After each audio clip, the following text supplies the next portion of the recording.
lang for fitness and as a hobby ang interes ngayon sa pagtakbo ni na Alden Richards at Barbie Fortesa. Ibinahagi nila sa akin ang mga advocacy na kaakibat ng kanilang running. Narito ang aking chika.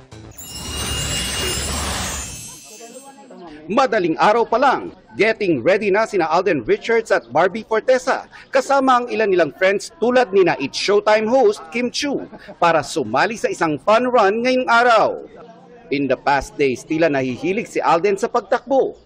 Actually, marami naman talagang sports na pwedeng makatulong sa ating kalusugan. Pero I think isa yung pinaka-available at pinakamadaling gawin is really yung pagtakbo. Running gives Alden his much-needed cardio. Pero may mas malalim palang dahilan, ang kanyang pagtakbo. Yung running kasi is more than just a sport already. Number one reason niya is for my sanity talaga. Diba? Medyo psychological na yung effect sa akin ng running. So, ito, kagaya nito, na iba parang it's a different world for me.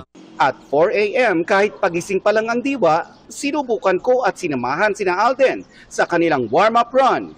Barbie and I share the same sentiments sa early morning run. First thing in the morning, may na-achieve ka na agad, productive ka na agad, and mas nakaka-motivate na to go through your day. Bukod sa physical at mental health benefits, gustong i-elevate ni Alden at Barbie ang kanilang pagtakbo and use it for a good cause. Pagkatapos ng warm-up, dumiretso na ang grupo para sumali sa isang fun run for a cause kasama ang daan-daang sumuporta rito. It's more meaningful for me kasi this is a charity fun run for the children with cancer, and I'm so thankful to Alden for inviting me dito sa run na to. Bukod sa pagtakbo, nakakatulong pa tulad ng inorganisa ng Asia's multimedia star sa May 11 para naman sa mga manggagawa ng pelikulang Pilipino sa Mobile Fund.